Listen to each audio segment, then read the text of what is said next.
생각을 공유하고 취향을 나누는 불특정 소수를 위한 영감소. 안녕하세요. 불소소 진행을 맡은 이모셔널 P의 P 봄봄입니다. 네, 제 8화 동네 탐구 생활을 시작합니다. 와. 네, 지난주 리뷰 댓글부터 읽어드리고 갈게요. 저희가 지난주 7화 외식의 역사에 대해서 이야기를 나눴는데요. 스티미 채널을 통해서 AB7B13님이 남겨주신 댓글입니다. 저도 어렸을 때 동생과 맨날 외식했던 기억이 엄마가 만든 집밥보다도 집 앞 분식집 맛이 더 그립고 그럴 때가 있어요 라고 남겨주셨어요. 네, 저희가 이번에 이제 방송 공개되고 나서 댓글 달아주신 분들 댓글 보는데 분식집에 대한 기억이 진짜 많으시더라고요, 대부분들. 네, 요즘은 또 어떻게 보면 엄마의 집밥보다 더 어린 시절을 추억하기에 이제 분식집이 더 친근해서 그러시는 부분도 있는 것 같아요. 네, 떡볶이에 대한 기억들 많이 공유해 주셔서 감사했습니다. 네. 네. 네, 그러면은 오늘 본격적으로 동네 탐구 생활에 대해서 이야기하기 앞서 우리가 무슨 얘기를 할 건지를 간략하게 얘기를 드릴게요. 근데 요즘 동네에 대한 이야기가 다시 심심치 않게 들려오고 있어요. 골목뿐 아니라 동네까지. 그래서 내가 사는 곳을 의미하는 곳이 원래는 동네였는데 요즘은 좀 더 포괄적인 의미로 다양하게 쓰이고 있는 것 같다고 느껴서 저희가 이제 이 주제는 조금 우리의 삶을 대변하기도 하고 문화를 대변하는 주제인 것 같다라고 해서 이 주제를 정하게 되었어요. 그래서 우리는 우리 동네뿐이 아니라 이웃 동네, 저 멀리 여행지의 남의 동네까지 들여다보고 싶어하는 심리가 있는 것 같고 동네는 이제 내가 사는 주거지 주변의 의미를 좀 벗어난 것처럼 보이기도 하더라고요. 그래서 우리는 도대체 동네가 뭐고 새롭게 부여되는 동네의 의미는 뭔지에 대해서 오늘 좀 이야기를 해볼까 합니다. 네, 그러면 먼저 동네란 무엇인가? 동네는 우선 사전적으로 자기가 사는 집 근처를 의미한다고 해요. 그래서 어원을 보면 한자로 골동자에 안 내자가 합쳐진 동안에 동네가 이제 어원이 됐고 이 골동자의 골은 고을, 사람들이 같이 모여 사는 고을, 마을이 이제 골동자, 골을 의미하는 거죠. 그래서 결국에는 동네는 내가 사는 그 안에 마을을 의미를 하는 거고요. 동네 얘기하면서 골목 얘기가 그러니까 빠질 수가 없는 것 같아요. 동네를 구성하는데 그 골목에 그것들이 딱 그 풍경을 형성하는 거라는 거잖아요. 동네로 가는 길목에 있는 게 바로 이제 골목이고 이 동네와 골목이 다 내가 사는 곳에 이제 풍경을 만들어 내는 것 같아요. 우리가 이제 내가 사는 집 근처가 사실 동네라고 얘기를 하는데 네. 요즘에는 동네라는 걸 타이틀 잡을 때도 그랬고 뜨는 동네, 뜨는 골목 이런 식으로 이야기 되는 게 되게 많잖아요. 그렇죠. 요즘 되게 신기했던 것 중에 하나가 인스타그램 할 때 보면은 핫스팟을 가잖아요. 그러면 그거를 일부러 표시를 안 하는 거예요. 위치 태그를 안 다는 거예요. 위치 태그를 안 달고 여기 너무 좋았어 뭐 이런 식으로 올리는 거예요. 올리고 나면은 이제 그게 어딘지 안 알려주는 거죠. 누가 댓글로 여기 어디냐고 물어보면은 안 알려주고 근데 누군가가 거기 와서 댓글로 여기 되게 좋죠. 여기 그 옆에 뭐도 좋고 뭐도 좋죠. 막 이런 식으로 막 댓글을 다는 거예요. 그럼 이제 자기들끼리만 아는 스팟처럼 그걸 또 공유하는 게 있는 거예요. 네. 그걸 보면서 전 되게 신기했던 게 그런 식으로 또 다른 경계를 또 하나 생성을 해서 다른 사람들이 모르는 나만 아는 곳에서 만족감을 느끼는 게 너무 흥미로운 거예요. 이 동네라는 게 그런 의미로 봤을 때 요즘에 되게 마케팅적으로도 활용이 많이 되고 그런 점에서 저는 요즘에 그 동네라는 개념이 되게 흥미롭더라고요. 그러니까 동네가 뭐 내가 사는 공간뿐이 아니라 우리끼리 공유하는 어떤 맞아요. 리그 같은 느낌도 드는 거고 사실 우리가 다양한 의미와 사용을 하고 있는 것 같아요. 동네란 단어에 대해서. 뜨는 동네라는 단어가 아이러니하면서도 재미있는 단어라는 생각이 저는 들더라고요. 요새 워낙 그 뭐 뜨는 골목, 뜨는 동네라는 타이틀로 이야기되는 것들이 너무 많죠. 기사도 그렇고. 일단 내가 사는 근처 동네의 의미로 시작을 했으니까 우리가 기억하는 동네가 어떤 건지 내가 기억하는 어린 시절의 나의 동네는 어떤 풍경이었는지에 대해서 한번 얘기해보면 좋을 것 같아요. 네네. 사연을 하나 먼저 읽고 갈게요. 다크호스 81님께서 남겨주신 사연입니다. 어린 시절 동네는 시골이라서 주변이 다 저의 놀이터였습니다. 동네에 나가면 골목에서 아이들과 구슬치기, 비석치기 등과 흙바닥에 줄을 그어놓고 노는 놀이들이 있었습니다. 그리고 뒷동산에서는 자치기, 나이 먹기 놀이를 하고 사슴벌레를 잡거나 소꿉놀이도 많이 했습니다. 흙은 밥이 되고 나뭇잎은 돈이었습니다. 제가 생각하는 좋은 동네는 아이를 키우는 입장이라서 그런지 아이들이 마음껏 놀 수 있고 자연을 체험할 수 있는 곳이라고 생각합니다. 라고 남겨주셨어요. 피님도 어린 시절에 동네에서 이런 식의 놀이를 하면서 사셨나요? 어땠어요? 저는 시골에서 산 건 아니었기 때문에 저도 동네에 대한 약간 뭐라고 해야 될까요? 아날로그적인 기억이 있긴 하지만 지금 다코스님이 남겨주신 것만큼 아주 시골스러운 자연에 가까운 곳에서 자라지는 못했던 것 같아요. 제가 처음 살았던 동네가 저층 아파트였어요. 요즘은 그런 형태를 아파트라고 부르지 않죠. 이제 4층, 그쵸, 5층까지만 맞아요. 있는. 근데 예전에 그 처음 아파트가 생겼을 때는 그런 형태를 아파트라고 불렀기 때문에 그런 동네에 살았는데 그 이후에도 이제 저는 어릴 때 이사를 좀 많이 다녔는데 그 이후에 이제 고층 아파트로 이사를 가게 됐는데 초등학교, 중학교를 그런 곳에서 살았지만 동네라고 얘기를 해서 기억을 해보는 거는 더 아기 때의 기억인 것 같아요. 대부분이 저도 그렇고 아파트에 사는 게 되게 일상적으로 많잖아요, 비중이. 네. 그러니까 내가 기억한 동네는 대부분 다 아파트의 풍경이었던 것 같기는 해요. 그런 게 그래서 요즘엔 사실 아파트도 그래서 그 아이들이 잘 놀 수 있는 환경이나 이런 거 조성하겠다고 왜 아파트 단지 안에서는 자동차 없는 이런 거 왜 길 만들기도 하고 조경도 그런 식으로 더 신경 쓰고 막 하잖아요. 네.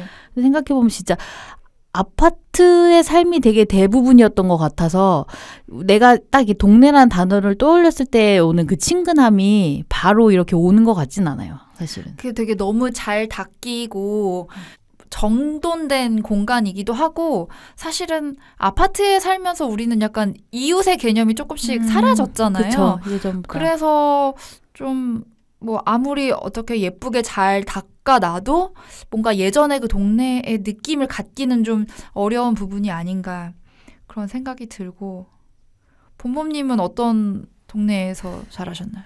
저도 뭐 지금 이제 얘기했듯이 아파트 단지가 거의 대부분의 기억인데 근데 이제 저는 이사를 좀 많이 자주 다니진 않았어요. 그래가지고 같은 그 아파트 단지에 사는 친구들이랑 엄청 활발하게 어울려서 놀았거든요. 그래서 저는 진짜 많이 넘어지고 다치면서 그 생활을 해가지고 그래서 할머니가 맨날 끌고선 동네 의원을 데리고 가던 게 되게 많이 생각이 나요. 그 아파트 바로 길 건너에 의원이 있었는데 거기 가가지고 맨날 이렇게 상처 치료받고 꿰매고 막 이렇게 하고 막 그랬던 기억 되게 많이 나고 그리고 자주 친구들이랑 친구 집이랑 우리 집이랑 오가면서 부모님들도 이렇게 알 정도로 그렇게 그냥 아파트 단지 안에서 그런 식으로 친하게 지냈던 그런 정도가 제가 기억하는 아마 동네 그냥 어린 시절 풍경이지 않을까 생각이 들어요.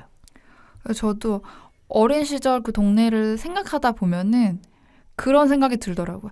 아주 우리 부모님 세대가 살았던 막 이웃이랑 너무 자주 소통을 하고 막 단골 가게 아저씨와 막 이렇게 소통하고 맞아요. 그랬던 시절은 아니지만 지금보다는 또 그래도 낭만이 있었던 것 같고 어찌 보면 딱 그 제가 저층 아파트에 살다 고층 아파트로 이사를 갔잖아요.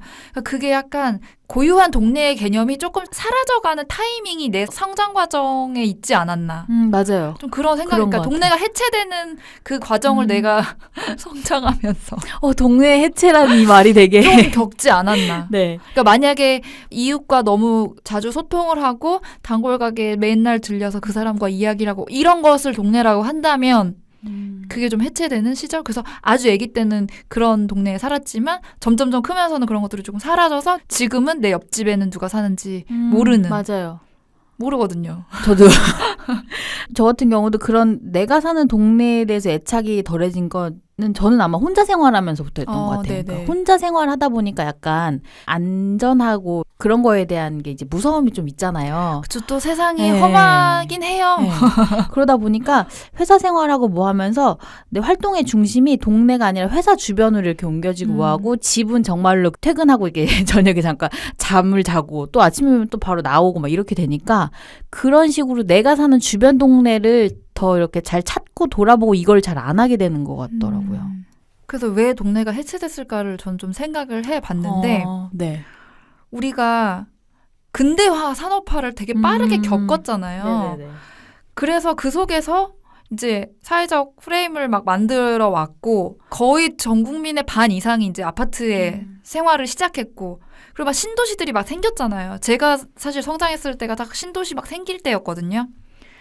그게 예전에는 내가 사는 곳과 일하는 곳이 분리되어 있지 않았고 이 옆집의 친구가 반의 친구고 그랬는데 이제는 조금 그런 게 분리되지 않았나. 주거지가 근무지가 다르고 맞아요.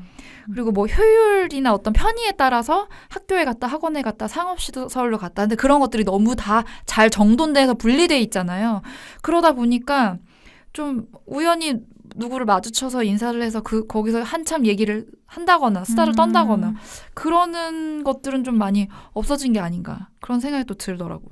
저 지금 이제 피님이 그 얘기한 동네 해체에 대한 이 동네가 네. 왜 해체되었나 막 이런 얘기하면 생각하다 네. 보니까 그 응답하라 1988 네, 그 네, 드라마를 네. 정말 재밌게 봤거든요. 저도 너무 재밌게 봤어요. 네, 모든 네. 시리즈를. 맞아요. 근데 거기 보면은 그 1988 드라마는 되게 동네 옹기종기 그 골목에 이렇게 모여서 네네. 살고 그 앞에 이렇게 약간 슈퍼 앞이나 이런데 의자 같은 거 놓여 맞아요, 있으면 맞아요. 거기서 아이스크림 하나 먹으면서 얘기하고 엄마들 거기 나와서 나물 다듬으면서 수다 떨고 그런 분위기 있잖아요. 그런 네. 공간이 주는 풍경? 이런 게 동네가 주는 느낌이라는 게 있는데 저는 이제 그걸 겪어보지는 못했으니까 네네. 그냥 근데 어렴풋이 저런 공간을 내 기억 속에 가지고 있다면 되게 행복하겠다라는 생각이 저는 들더라고요. 그래서 약간 지금 그럼 우리는 그 이후에 지금 피님이 말한 동네가 해체되기 시작한 이후부터 살기 시작한 이 아파트 생활자들. 그러니까 우리는 사실 누구랑 만나거나 할 때 카페를 가고 전혀 다른 지역을 가잖아요. 근데 그 1988 보면은 맞아요. 집에서 친구 방이 그냥 우리 아지트인 거예요. 근데 사실 우리 각자의 방에 친구들이 놀러 와서 많지 거기가 않죠. 아지트가 되지 맞아, 않잖아요. 맞아요. 더 지금은 더 없어진 것 같아요. 네. 저 이거 방송하다 울 수도 있어요.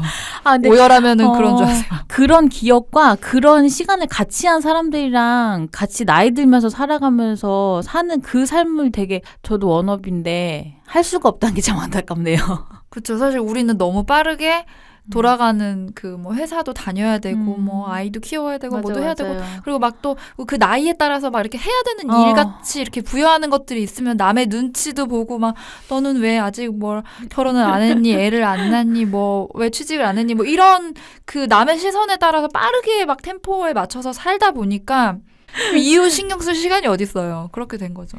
아니 이게 동네 얘기를 하다 보니까 결국 이것 또한 우리 삶이에요. 네, 삶이에요.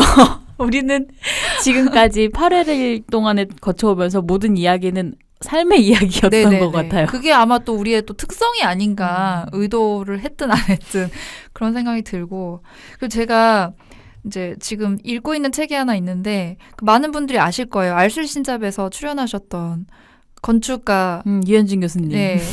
또 이 본범님이 또 좋아하시는 분인데 네, 건축가를 또 사랑하는. 네. 아주 건축에 대한 로망을 말도 못하신 본범님인데 아무튼 이 책은 제가 읽고 있습니다. 그래서 이번에 그 유현준 교수님이 내신 어디서 살 것인가라는 책이 있어요.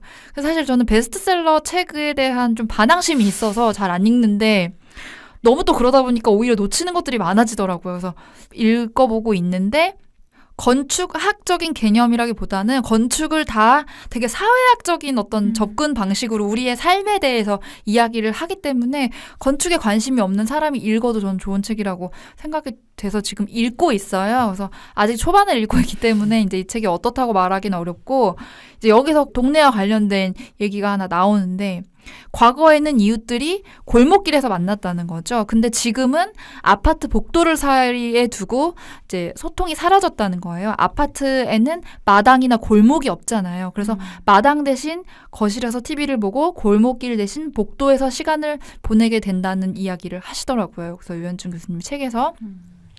그리고 우리는 이제 마당이 사라지고 또 혼자 살게 되면 거실도 사라지고 이러다 보니까 또 그 기능을 카페가 대신하기도 하고 맞아요. 그런 부분이 있는 것 같아요.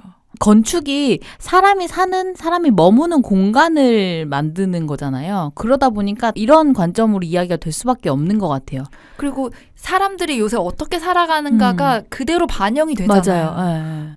저희가 지금 이제 우리가 생각하는 우리가 겪었던 동네를 이야기도 하고 그리고 우리가 이상적으로 생각하는 어떤 동네의 모습들 풍경들 이야기하기도 했는데 사실 앞에서도 얘기했지만 지금 요즘에 동네라는 단어가 제일 많이 쓰이는 거는 뜨는 동네, 뜨는 골목이라는 어떤 그런 말이잖아요. 왜 갑자기 다시 동네가 소환되는 것일까? 이거는 분명히 이유가 있다는 거죠. 사람들의 어떤 생활 패턴과 관련된 결핍감일 수도 있고 문화적인 것들이 생겨나는 것들일 수도 있고 이게 다 연관이 되어 있는 것 같아요. 그래서 보통 이제 동네라는 말보다는 이전에는 이제 골목길에 대한 화두가 네. 되게 뜨거웠잖아요. 뜨는 골목. 그렇죠. 근데 처음에는 사실은 되게 창의적인 디자이너들이나 뭐 예술가들 그리고 뭐 개인 가게를 하시는 소상공인분들이 만들어낸 그 거리 특유의 분위기가 있었고 문화가 있어서 그곳에 사람들이 여기 좀 되게 분위기 있는 동네다, 되게 감성적인 동네다라고 해서 이제 모여들었는데 그렇게 해서 모여드니까 이제 땅값이 치솟죠. 얘기 안 할 수가 없는 젠트리피케이션이 나오겠네요. 네. 근데 그렇게 골목이 뜨고 상권이 형성되면 당연히 프랜차이즈들이 이제 그곳에 모여들고 싶어 하죠. 장사가 잘 그쵸. 되니까. 대기업 자본이 들어오죠.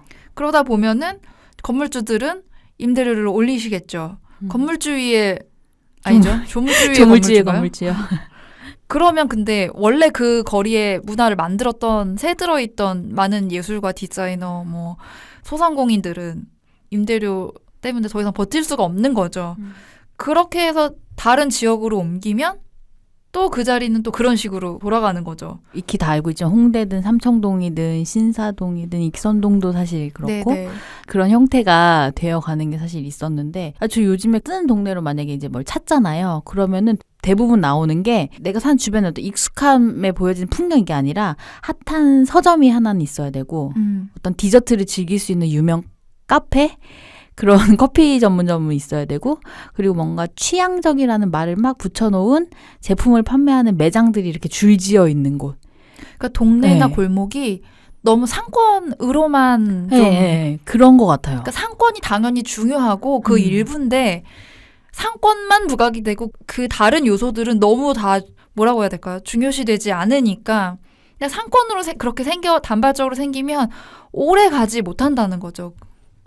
그런 부분이 좀 안타깝기 때문에 어떻게 보면은 동네에 좀 더 집중하는 컨텐츠들이 나오는 게 아닌가. 이제 뜨는 골목에 대한 얘기를 그만하고 우리가 어떻게 오랫동안 우리의 문화를 가져갈 수 있는지를 알려면 동네를 알아야 된다. 뭐 약간 좀 그런 접근 때문에 또 동네에 대한 얘기가 또 나오는 게 아닌가. 그러니까 사실 젠트리피케이션이 완벽하게 해결된 골목길이 많지 않죠, 거의. 그렇죠. 그건 또 있을 수 없다고도 얘기를 하더라고요. 네네네. 경제학자나 이런 사람들 네네. 얘기할 때는. 그럼에도 불구하고 이제 여러 가지 시도를 하는 것들이 우리의 삶에서 중요하고 이제 문화로 형성이 되고 있기 때문에 이제 동네에 대한 이야기가 지속되고 있는 게 아닌가 싶어요. 그래서 뭐 동네란 무엇인가, 우리가 사는 동네 뭐 이런 이야기를 했는데 지금부터는 좀 우리가 살고 싶은 동네, 좋은 동네의 조건에는 뭐가 있는지 뭐 그런 얘기를 조금 해보면 좋을 것 같아요. 어떤 동네 좋아하세요, 본보님? 근데 저는 이 앞에 저희 그 방송하면서 여러 네. 번 언급된 막 제가 자주 먹으러 가는 가게를 포함하여 네네네. 그것들을 종합해봤을 때 나오는 동네를 아마 유추하시는 분들이 있을 수 있을 것 같아요. 광화문을 중심으로. 광화문 매니아죠? 예, 사대문 안을 좋아합니다. 네, 그래서 광화문을 중심으로 해서 종로, 부암동 이런 쪽 동네를 정말 많이 가는 것 같아요. 저 그리고 친구들이랑 약속 잡을 때에도 일부러 광화문으로 막 유도하는 거 있잖아요. 네네. 그 동네를 오게 만드는 네. 그렇게 약속을 많이 잡죠. 피님도 그렇게 해서 여러 번 네네. 예, 저와 함께 광화문에서 만나셨죠. 네, 그렇죠.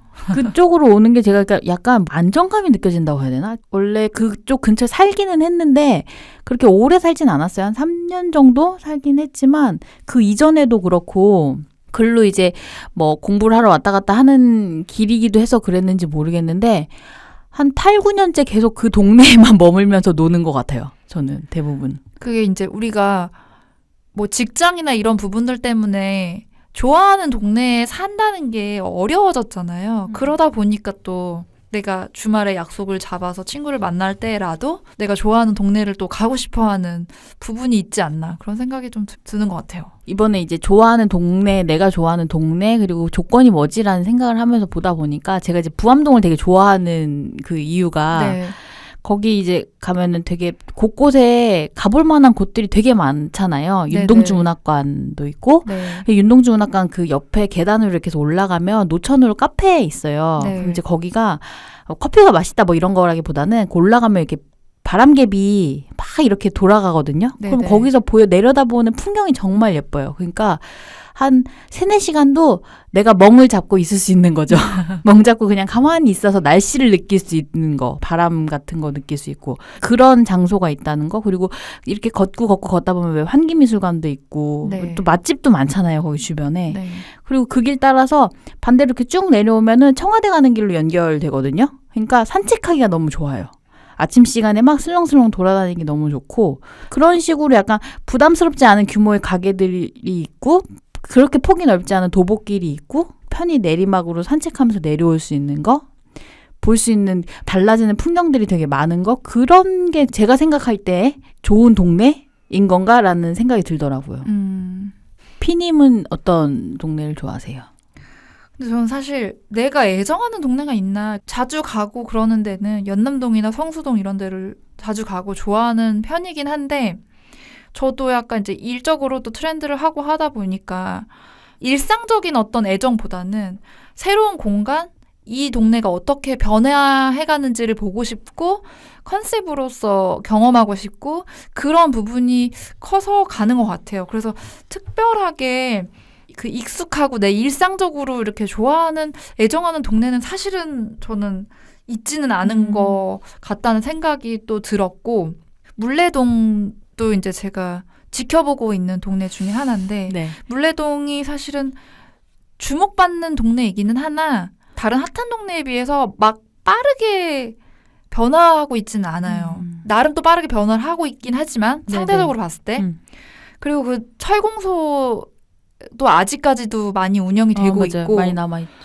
그래서 그런지 어떤 카페나 펍이 생기면 그 특유의 투박한 그 철공소와 관련된 그 어떤 오브젝트나 인테리어 같은 게 있어요. 그래서 그 투박함이 사실은 글쎄 호불호가 있을 수 있겠다라는 생각이 들기도 하지만 또 너무 한순간에 세련된 디자인처럼 이렇게 거리가 바뀌어버리면 그것도 또 오래가지 못할 것 같고 그래서 조금은 동네의 역사나 스토리를 조금 이해하면서 좀 천천히 변해가면 참 좋지 않을까라고 생각하면서 이제 바라보고 있는 동네 중에 하나인데 피님이 전에도 얘기하셨는데 재생공간에 대한 이야기 되게 여러 번 하셨었잖아요. 네네. 그런 맥락에서 보면 사실 이 동네가 어떻게 보면은 피님이 선호할 수 있는 동네의 어떤 모습으로 약간 이제 그런 조금씩 부분도 나아지고 변화할 수 있는 조건을 갖춘 동네일 수 있을 것 같아요. 근데 그 재생 공간이 정말 그 지역의 오래된 그 연결고리나 스토리를 잘 이해한 재생 공간이냐 아니면 그 재생 공간을 그냥 인테리어용으로만 이제 부여하냐 그게 약간 차이가 있지 않나라는 좀 생각이 또 들어요. 그래서 그것도 참 되게 밀도 있게 또 신중하게 해야 되는 부분이 아닌가라는 생각이 들고요. 피님이 그런 공간 하나 만들어주세요. 제가 언젠간 한번 네네. 잡스의 창고 못지않은 최애 공간이 될 것 같은데. 판잣집을 지어서라도 기대할게요. 만들어보고 싶고 애정하는 동네가 없다는 건 사실 좀 아쉬웠어요. 그 내 일상 속에 스며든 근데 제가 사는 동네를 뽑으면 되는데 내가 사는 동네에 대해서 그렇게까지 애정이 있나라고 생각을 해보면 그렇지는 또 않지 않나. 저도 제가 사는 동네를 그렇게 애정하는 것 같진 않아요. 그냥 이제 근거리에 공원이 있어가지고 그거가 좋은 거는 하나 장점인데 나머지는 동네 주변에서 내가 뭔가를 하고 있는 거를 못 본 것 같아. 내가 나를 포함한. 삼자가 되었네요, 갑자기. 네, 동네 주변에서 무언가를 막 하지는 않는 것 같아요. 그렇다면은 이제 좋은 동네는 도대체 어떤 모습이어야 할까? 근데 이 말이 약간 네. 그런 생각도 들어요. 어떤 동네에 살고 싶나? 내가 살고 싶은 동네의 모습은 어떤가? 맞아요. 랑도 좀 연결되지 않나. 연결되는 것 같아요. 이거 하면서 네. 제가 그 전에 봤던 일본 네네네. 드라마가 하나 있었는데 그게 네. 2016년도에 나온 드라마인데 키치조지만이 살고 싶은 거리입니까라는 일본 드라마가 있거든요. 네. 근데 그게 이제 부동산을 운영하는 두 자매 이야기예요. 네. 그래서 그 일본에서도 지금 이제 일본 젊은이들 사이에서 그 키치조지라는 지역이 가장 살고 싶은 동네 1위로 계속 뽑히고 있다고 하더라고요. 물론 동네가 되게 좋고 아담하고 걸어다니면서 뭔가 볼거리들이 너무 많고 좋은 동네인데 네. 그래서 여기 부동산에 찾아오는 모든 사람들이 다 그 동네에 그냥 로망처럼 살고 싶다고 얘기를 하면서 오는 거예요. 이 주인들이 이 사람의 캐릭터에 맞는 새로운 동네를 데리고 가서 소개시켜주면서 이 동네가 너에게 왜 맞는지를 알려주고 뭐 이런 드라마거든요. 네네. 그래가지고 약간 일러스트레이터가 오면은 이 사람을 데리고 어느 지역에 가서 되게 고서점이 가득한 동네에 데리고 가가지고 소개하고 의뢰인 취향에 맞는 상점을 골라가지고 알려주고 그래서 이 의뢰인이 그 동네를 막 돌아다니며 탐방하면서 속속들이 보다 보니 애정을 가지게 되고 결국에는 그 집을 계약을 해가지고 거기에 살게 되는 똑똑하신 부동산 중개업자시네. 네. 그래가지고 드라마를 보는데 되게 인상적인 대사 중에 하나가 뭐냐면 네. 어떤 동네를 보려면 그 동네의 크림빵을 먹어봐야 된다라고 하면서 크림빵을 나눠 먹는 이런 장면이 나오거든요. 어떤 의미죠? 제가 생각하기에는 이제 네. 모르겠어요. 그 정확한 의도를 모르겠지만 제가 생각하기에는 그냥 뭔가 프랜차이즈나 고급 베이커리가 늘어선 그런 가게가 아니라 네. 그냥 익숙하게 내가 매일 먹어도 질리지 않는 그냥 그 크림빵을 언제나 그냥 사 먹으러 나갈 수 있는 게 집 앞에 그냥 나만의 가게가 있는 그런 느낌? 그런 의미의 가게들? 그런 게 이렇게 익숙하게 있는 것들이 혹시 좋은 동네가 아닐까 그냥 제가 생각하기에는 네네. 그런 의미로 저는 이 드라마가 보이더라고요. 그러니까 사실은 살아가는 주거지 뿐이 아니라 내 일상 속에서 소통을 하고 조금 영감이 될 수 있는 살아있는 곳이어야 그게 어디든 좀 좋은 동네가 되지 않을까. 저희가 오늘 하는 얘기가 무조건 옛것을 지키는 동네가 중요하다 이런 거라기보다는 물 흐르듯이 흐르는 뭔가가 있어야 하는 게 아닐까라는 또 생각이 드네요. 피님이 지금 말씀하신 살아있는 곳이라는 그 말이 되게 와서 꽂히는 것 같아요. 이 살아있으려면 진짜 그 안에 사는 사람들이 있고 이야기도 있고 뭔가 오고 가는 게 있어야 되는데 요즘에 뜨는 동네라고 하는 곳들은 그게 정말로 딱 이런 거 여기 와선 이거 보고 가야 돼. 이거 먹어보고 가야 돼. 체험해보고 가야 돼. 막 하는 그냥 그런 정도의 단편적인 컨텐츠만 너무 나열되어 있는 느낌이라고 해야 되나? 네. 네. 그래서 그 골목 안에 문화랑 상권이 따로 개별적인 게 아니라 하나로 연결돼서 뭔가 우리 삶의 터전으로까지 이렇게 확장돼야 그 모습이 뭐 도시스럽건 시골스럽건 좋은 동네로서 자리를 잡을 수 있는 게 아닌가라는 생각이 또 들고요. 제가 또 하나 읽은 책을 하나 또 공유할까 봐요. 오늘 다양한 책을 소개해 저희 주시는데 동네 때문에 3권이나 읽었어요, 여러분.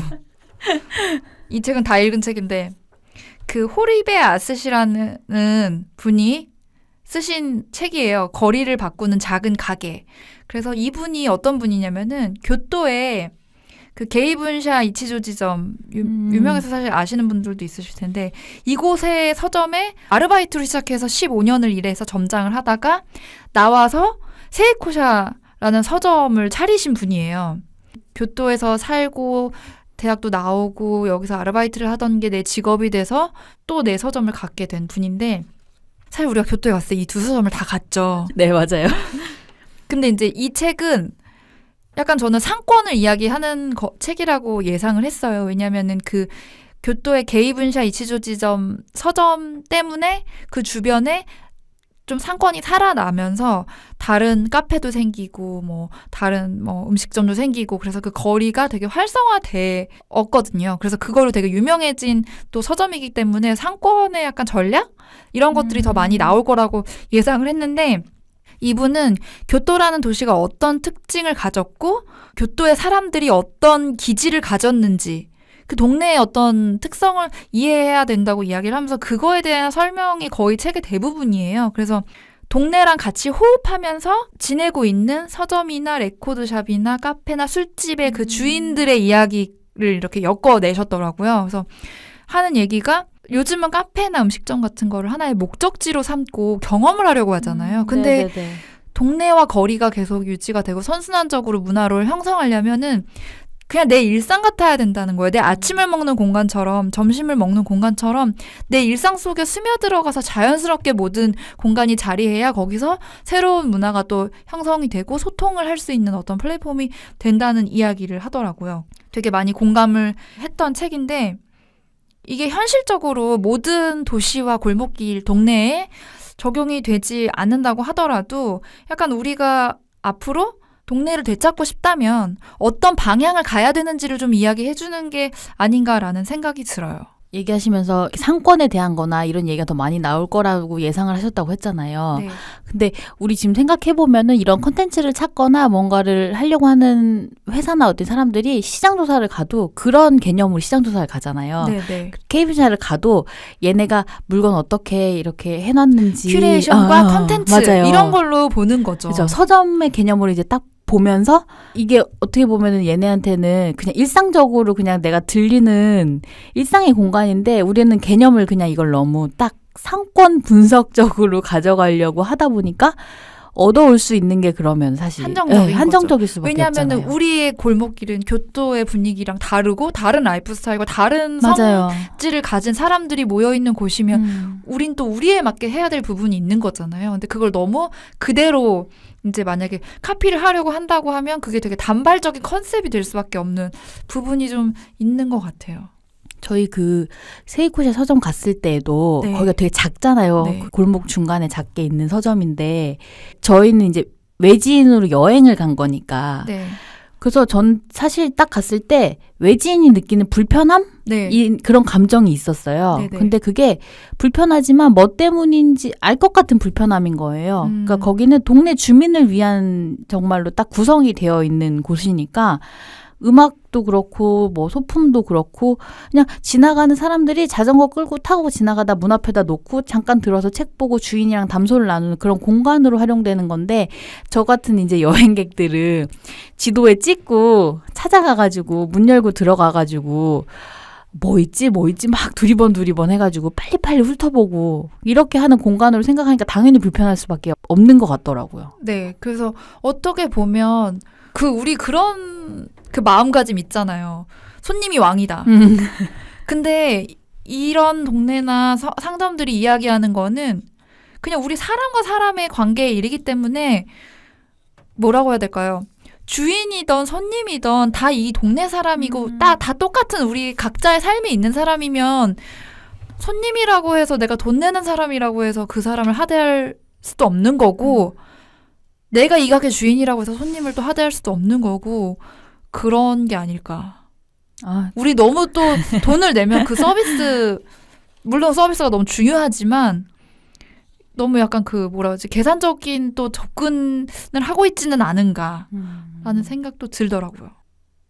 그래서 우리가 좋은 동네는 어떤 모습이어야 할지에 대해서 이야기를 해봤는데 요즘 또 다시 동네를 탐구하는 사람들이 점점 많이 늘어나고 있죠. 그렇죠. 요즘 이제 지금 말했듯이 그런 불편함들에서 오는 것들 우리도 이제 익숙하게 우리 동네에서 가지고 있는 스토리나 이런 것들을 찾고 그 안에서 그걸 같이 하고 있는 사람들의 포커스 해가지고 뭔가를 계속 활동을 해보려고 하는 시도들이 되게 많이 보여지고 있는 것들이 있잖아요. 이제는 우리도 우리한테 맞는 동네를 다시 되찾고 문화를 만들어 나가려면은 우리도 천천히 탐구를 시작해야 되는 타이밍이 아닌가라는 생각이 들어요. 그래서 동네라는 컨텐츠를 가지고 이제 매거진을 하는 곳이 있죠. 어반플레이라는 곳에서 아는 동네라는 매거진을 네. 시리즈로 내고 있는데 지금 3권이 나왔죠. 네, 아는 연남하고 을지로 그리고 이태원까지. 그래서 제가 이 을지로 편을 사서 봤어요. 사실 어떻게 만들었는지 저도 이제 접근이 그런 거였죠. 이 동네를 알고 싶은 것도 있지만 어떻게 컨텐츠를 다뤘는지를 알기 위해서 샀는데 제가 느낀 바에 의하면 되게 청계천의 역사에서부터 시작해서 이야기를 하더라고요. 그러니까 이 공간이 이 동네가 어떤 역사로 지금까지 흘러왔고 거기에 새로운 사람들이 얹혀지면서 어떻게 변화를 해가고 있는지를 알아야 한다는 어떤 의미로 이제 다루고 있는 것 같은데 그렇기 때문에 대를 이어서 하는 노가리집, 노포나 얼마 전에 생긴 디자이너의 작업실이나 핫한 카페가 동시에 소개가 되고 있어요. 그게 좀 저는 인상적이더라고요. 그래서 이 매거진뿐만 아니라 그 사이트 운영하는 거에도 보면은 그 동네 일상 이야기를 소개하는 게 그 로컬 큐레이터라고 이름을 붙이더라고요. 그 지역에 계신 분들을 통해서 것들을 소개를 해주고 네네. 그래서 그 숨은 곳들을 찾아서 여기서 아예 로컬 여행 안내서로 이렇게 제안을 하는 그런 시도도 하더라고요. 되게 재밌는 것 같아요. 그런 식의 시도가. 그러니까 이게 그 동네를 예전 것 그대로 유지하는 것도 이제 중요하지만 그거를 되게 잘 이해하면서 젊은 사람들이 거기에 또 새로 이렇게 활기가 죽었던 동네에 또 새로운 창의성을 불어넣으면서 같이 상생하면서 호흡하는 것도 되게 중요한데 그런 어떤 포인트를 위해서 어찌 보면 이 매거진 안에서는 청계천의 역사와 그 노동자들의 삶 때문에 자연스럽게 생겨났던 뭐 설렁탕집이나 이런 국밥집들에 연결해서 핫한 카페까지 같이 이렇게 소개를 하고 있는 게 아닌가 그런 생각도 들어요. 그 상생의 포인트가 진짜 중요한 것 같아요. 그 서촌도 보면은 서촌 지역에 거기 사시는 동네 어르신분들이 네. 서촌 안내해주는 가이드 역할을 하시면서 네네. 그래서 이렇게 경복궁역에서 이렇게 만나가지고 거기서부터 이렇게 천천히 걸으면서 안내를 해주시더라고요. 이 동네가 가진 의미에 대해서. 그리고 네네. 거기 중간중간 사실 이상의 집 그 터도 있고 그러니까 네. 그런 명소들을 데리고 다니시면서 이야기를 해주고 그 지역에 사시면서 오랜 세월을 사시면서 겪었던 것들에 대한 경험을 이야기해주는 반면 또 젊은 창작자들이 또 거기에 또 집단을 이루고 있잖아요. 네. 그럼 또 그 젊은 창작자들은 자기 작업실이랑 연계해서 동네와 자기가 하는 그런 작업들이랑 같이 해가지고 프로그램 운영하기도 하고 같이 상생한다는 게 약간 그런 의미가 아닌가 싶어요. 그런 시도들을 통해서 그 안에 살아가고 있는 사람들이 과거부터 현재까지 같이 다 연결돼가지고 이야기가 될 수 있는 거 그게 되게 중요한 부분인 것 같아요. 보면 서울에서 너무 바쁘고 각박한 삶을 이제 살다가 다른 선택을 하시는 분들도 있죠. 이것도 저는 약간 살고 싶은 동네를 찾아서 떠나는 게 아닌가라는 생각도 들거든요. 그렇죠. 그래서 몇 년 전이라고 하긴 좀 오래됐죠. 제주도에 이민 열풍이 한창 불었었고 최근에는 또 강원도, 속초 이런 데가 뜨면서 강원도로 이주하는 분들도 많다고 해요. 그래서 최근 5년간 수도권 주민 11만 명이 강원도로 이주했다는 기사가 네. 있더라고요. 그래서 생각보다 되게 많은 분들이 이주를 선택하고 있는데 그런 식으로 삶을 새롭게 선택하는 분들은 대부분은 좀 자연과 어우러서 살고 싶고 좀 시공간적으로 여유 있는 삶을 꿈꾸는 분들이 아닌가 싶어요. 물론 그곳에서 로망만 있는 것이 아니고 거기도 새롭게 터전을 잡고 살려면은 많은 준비와 노력이 필요하지만 자리를 잡는 분들은 또 새로운 공동체를 만들어서 그 안에서 소통을 하고 또 다른 문화를 만들어내가는 모습을 보이는 경우도 있는 것 같아요. 그래서 그런 식으로 또 내가 사는 동네를 또 새롭게 구성을 하려는 어떤 흐름도 보이지 않나 그런 생각이 드네요. 이제 주변에도 보면은 제주도로 이주 준비하려고 이렇게 장시간 준비해가지고 이주하거나 하려는 분들 있잖아요. 이주 계획 잡고 하는 사람들 되게 많은데 보면은 이 일상에서 약간 벗어난다는 개념보다는 내 일상의 터전을 이렇게 다른 곳으로 옮겨서 내가 조금 내 시간과 내가 누릴 수 있는 것들을 스스로가 좀 컨트롤할 수 있는 이게 도심과 이게 자연을 구분할 건 아니지만 지금 내가 여기 지금 살고 있는 이 동네에서 봤을 때 내가 컨트롤 못하는 제한이 되게 많다고 해야 되나? 네네. 내가 살면서 그래서 약간 그걸 벗어나서 조금 더 자유롭게 내 삶을 온전히 즐길 수 있는 거의 형태로 좀 생활의 반경을 옮기는 걸로 그 이주를 선택하시는 분들이 좀 많이 있는 것 같기는 해요. 새로운 생활 터전을 찾아서 떠나는 것도 너무 좋지만 이 서울이나 수도권 이 도시도 좀 살기 좋은 동네들이 많이 구성되어 있다면은 좋지 않을까라는 생각도 들고요. 네, 그래서 오늘은 동네 탐구 생활이라는 타이틀로 동네란 무엇이고 우리가 살았던 동네는 어떤 곳이었고 앞으로도 좋은 동네가 되려면 어떤 모습과 시선이 필요한가 이런 부분들에 대해서 이야기를 해봤는데요. 봄봄님 오늘 어떠셨어요? 저는 일단 제가 좋아하는 동네에 대해서 이제 다시 한번 곱씹으면서 내가 왜 거길 좋아하지를 머릿속으로 막 이렇게 그려봤잖아요. 네네. 그려봐서 여기 했을 때 아침에 가서 이 길을 걸어서 저기 들려서 뭘 하나 사 먹고 전시회를 하나 보고 이 길을 걸어 내려오면서 어떤 기분으로 걸어 내려오고 하는 이게 머릿속에서 갑자기 이렇게 상상이 확 되면서 펼쳐지는 그 행복감이 있는 거예요. 네네. 그래서 좋은 동네란 거는 아까도 우리가 뭐 어린 시절에 뛰어놀던 그런 동네의 풍경을 떠올리는 것처럼 그런 행복감을 주는 그런 공간인 것 같다라는 생각이 전 들더라고요. 앞으로는 좀 제가 지금 사는 동네에서도 네. 그거를 무조건 동네에서 생활 안 해봤어 뭐 했어 이렇게 얘기할 게 아니라 그런 소소한 재미를 좀 찾아보는 걸 저는 좀 해보면 어떨까라는 생각이 들더라고요. 피님은 어떠셨어요? 네, 저도 부모님이 말씀하신 것처럼 내 동네는 진짜 내가 관심을 안 가지고 애정을 안 갖고 있었구나 라는 생각이 들어서 나도 내 동네를 좀 관심을 가져봐야지 그런 생각이 들었고 우리가 그렇다고 해서 정말 전 국민이 시골로 가서 7, 80년대를 재현하고자 하는 이야기가 아니잖아요.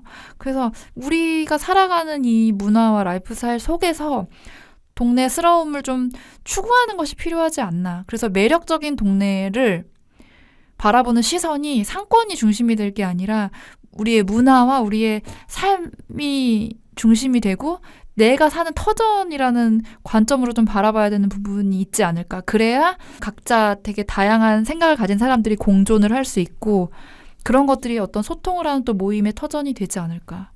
우리의 그 아이디얼리스트가 또 이런 어떤 플랫폼을 하나 만들면 또 어떨까. 그런 너무 생각까지 좋아요. 해봤습니다. 네. 8화 동네 탐구 생활은 여기서 그럼 마무리를 하고요. 9화 예고 드려야죠. 네, 9화는요. 타이틀이 레트로의 공식입니다. 이 레트로라는 것이 무엇이냐? 다들 아시죠?